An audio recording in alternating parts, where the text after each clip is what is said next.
Hər vaxtınız xeyir olsun. Bu gün sizlərlə gerund dərsini öyrənəcəyik. Gerund nədir? Gerund feilin təsriflənməyən formalarından biridir və gerund həm ismin, həm də ki feilin xüsusiyyətlərini özündə cəmləşdirir. Bəs gerundu necə yaratmaq lazımdır? Feillərin sonuna ing artırdıqda gerund yaradırıq. Məsələn, to read feilində to hissəciyini silib readin sonuna ing artırdıqda gerund yaradırıq. Eləcə də to sing feilində to-u silib sonuna ing artırdıqda gerund yaratmış oluruq. Deməli, gerundu yaratmaq üçün feil üstəgəlsin ing düsturundan istifadə edirik. Gerund cümlədə 3 funksiyaya sahibdir. Birincisi mübtəda, ikincisi tamamlıq və üçüncüsü ismi xəbərin ad hissəsi. Məsələn, learning English is interesting də ingilis dili öyrənmək maraqlıdır. Nə etmək? İngilis dili öyrənmək. Demək ki, burada mübtəda funksiyasında çıxış edibdir. Sözün üstəgəlsin gerund. Burada nə demək istəmişəm? Yəni sözünlərdən sonra gerund işlətmək lazımdır. Testdə də əksər hallarda istifadə etdikləri bir test tipidir. Məsələn, interested in yazır və boşluqlar qoyur. Məsələn, A variantında to learn, B variantında learning, C variantında sadəcə learn yazır. Biz nə edirik? Sözünü görəndən sonra ing qəbul etmiş feilimizi, yəni gerundu işlətmək lazımdır. Bunu işlədirik. Deməli, məsələn, interested in ifadəsində burada in sözünüdür və ing qəbul etmiş feil, yəni gerund işlətmişəm. Eləcə də afraid of da of sözünüdür, ing qəbul etmiş feil, yəni gerund işlədirəm. About sözünüdür, ing qəbul etmiş feil, yəni gerund işlədirəm. Deməli, sözünündən sonra gerund yazmaq lazımdır. Amma hər ing ilə bitən söz gerund sayılmır. Yəni, gerundun özü mütləq ing ilə bitməlidir. Amma bu o demək deyil ki, elə sonunda ing olan bütün sözlər gerunddur. Belə bir şey yoxdur. İngilis dilində ing amonimlik xüsusiyyətinə sahibdir. Yəni ing isim düzəldən şəkilçi ola bilər, sifət düzəldən şəkilçi ola bilər, sadə ismin tərkib hissəsi ola bilər, davamedici zamanın düzəlməsində istifadə edilən ing ola bilər. Buna diqqət etmək lazımdır. Məsələn, in the morning ifadəsində burada in sözünüdür, amma morning gerund sayılmır. Morning tezdən deməkdir, yəni sadə isimdir. Və ya in front of the building ifadəsində in front of sözünüdür, amma building bina deməkdir və düzəltmə isimdir. Eləcə də in a boring story ifadəsində in sözünüdür, amma boring gerund deyil. Boring sıxıcı necə? Bu sifətdir. Deməli, hər ing ilə bitən söz gerund sayılmır. Bəs necə fərqləndirəcəyik? Fərqləndirmək üçün iki qaydamız var. Deməli, birincisi, əgər ing qəbul etmiş sözün qarşısında artikl işlənibsə, qarşısına n və ya d yazılıbsa, demək ki, burada gerund deyil. Məsələn, the reading was very exciting də reading ing qəbul etmiş sözdür, amma qarşısında d işlənibdir. Bu zaman bilirəm ki, buradakı reading sözü gerund sayılmır. Eləcə də there is a building in our town da building qarşısında işlənibdir. Buradan bilirəm ki, bu gerund deyil.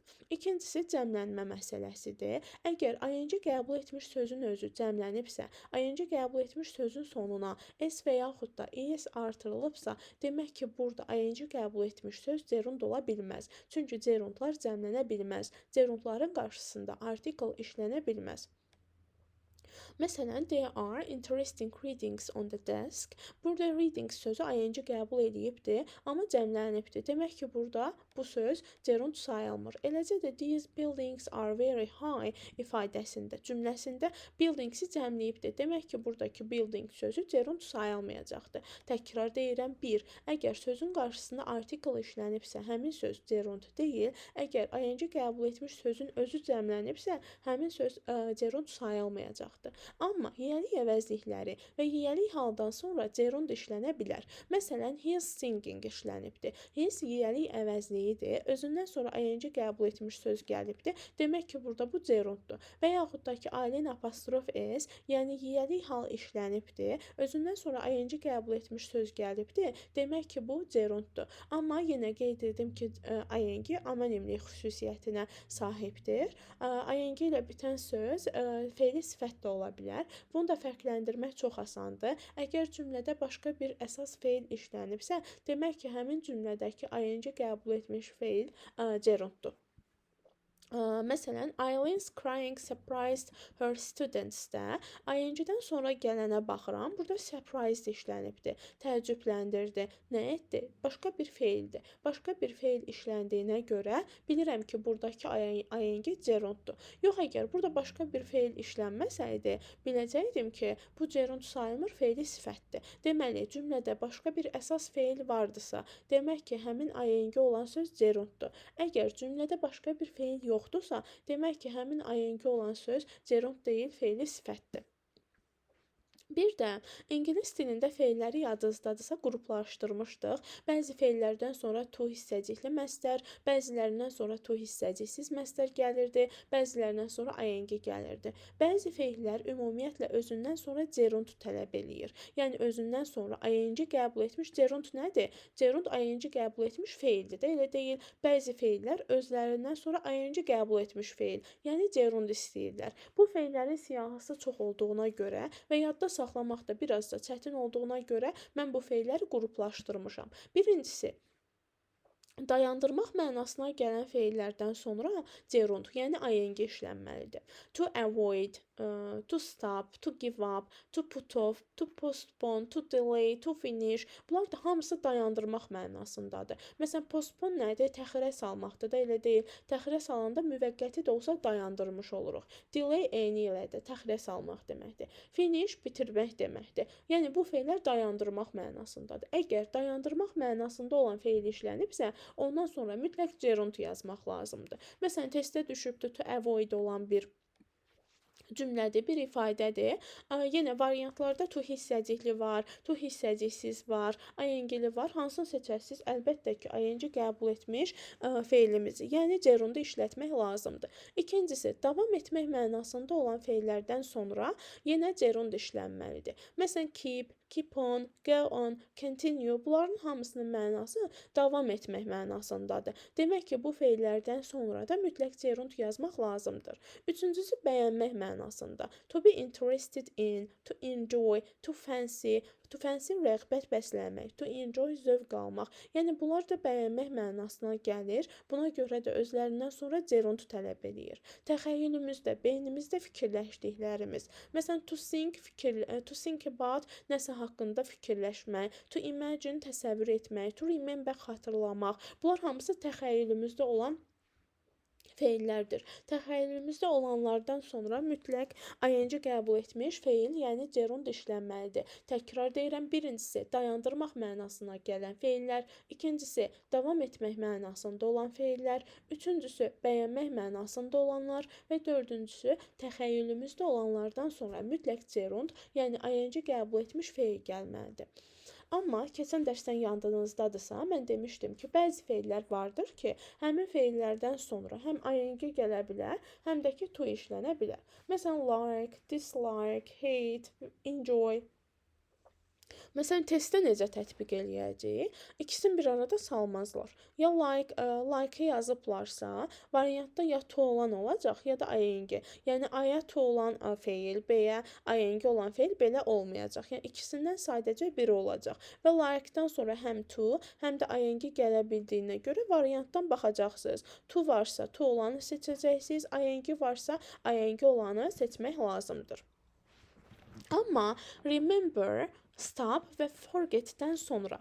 Bunlardan da sonra həm to işlənə bilir, həm də ki ing. Remember-dən sonra to da deyə bilərəm, ing gələni də deyə bilərəm. Stop-dan da sonra to ilə olanı da demək olar, ing ilə bitəni də demək olar. Sadəcə olaraq bunlar işlənəndə to və ya ing-in işlənməyinə görə məna dəyişir. Əgər remember-dən sonra to işlənibsə, hərəkət gələcəklə bağlıdır.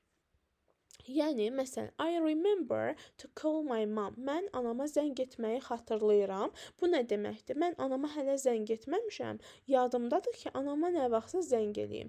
Yəni, hələ ki etmədiyim, amma gələcəklə bağlı planladığım hərəkəti göstərir ki, mən anama zəng eləməyim, yadımdadır ki, anama zəng eləyim. Amma remember-dən sonra ing işlənəndə hərəkət keçmiş ilə bağlı olur. Yəni, artıq həmin hərəkəti yerinə yetirmisən. Məsələn, I remember calling calling my mom yesterday olanda mən anama dünən zəng etdiyimi xatırlayıram. Yəni mən yadımdadır ki, anama zəng eləmişəm, artıq hərəkəti yerinə yetirmişəm. Deməli, remember-dən sonra to gələndə hərəkət yerinə yetirilməyib, sadəcə olaraq yadındadır ki, eləyəsən. Gələcəklə bağlıdır. Remember-dən sonra ing olanda o hərəkəti artıq yerinə yetirmisən, eləmisən, hərəkət keçmişdə qalıbdır. Yerinə yetirmisən. Eyni ilə də stopdan sonra to gələndə və stopdan sonra ing gələndə cümlənin mənası dəyişə bilər. Stop to nə mənadadır? Əgər stopdan sonra to gəlirsə, bir işi dayandırırsan ki, başqa işi görəsən. Məsələn, qabları yuyursan, həmin vaxtda susuzluyursan. Bunda deyirsən ki, I stopped to drink water.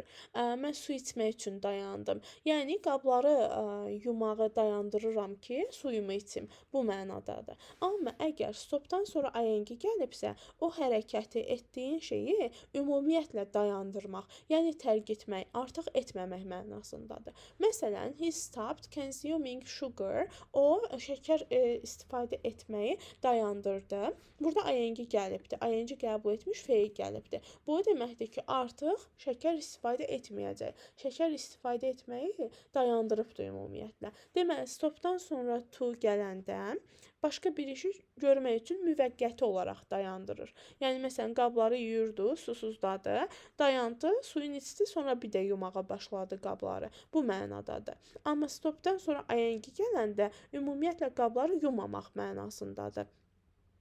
Məsələn, ing işlənibsə, məsəl üçün I stopped washing the dish. Mən qabları yumağı dayandırdım. Yəni artıq yumuram. Məsələn, washing machine almışam. Bir də maşına, qabı yuyan maşını almışam, onun üçün dayandırıram. Yəni bu mənada işlənir. Stopdan sonra to oldusa, başqa bir işi görmək üçün müvəqqəti dayandırırıq. Amma stopdan sonra ing gəldisə, ümumiyyətlə dayandırırıq və o işi artıq tərk edirik, artıq etmirik. Eyni ilə də forgetdən sonra to gələndə. Əgər forgetdən sonra to işlənibsə, bir işi eləməyi unutmuşuq. Yəni həmin işi etmək yadımızdan çıxıbdır. Məsələn, I forgot to lock the door. Mən qapını bağlamağı, kilitləməyi unutdum. Yəni qapını kilitləmək yadımdan çıxdı, eləmədim. Amma forgetdən sonra ing gələndə eləmisən, sadəcə yadından çıxıbdır. Yəni, məsələn, qapını bağlamısan, amma unutmusan ki, qapını bağlamışam, yoxsa yox, görəsən bağlamışammı? Bu mənadadır. I forgot locking the door. Qapını bağlamağı unutmaq, yəni eləmisən, öz yadından çıxıbdır. Əslində qapını bağlamısan, amma qapını bağladığın sənin öz yadından çıxıbdır. Deməli, forget to olanda ümumiyyətlə eləməmisən. O iş yerinə yetirilməyibdir, unutmusan. Amma forgetdən sonra ing gələndə qapını bağlamısan, o işi görmüsən, amma o işi görüb görmədiyin sənin yadından çıxıbdır. Bu mənada işlənir. Ümid edirəm ki, dərsimiz sizin üçün faydalı oldu. Hələlik.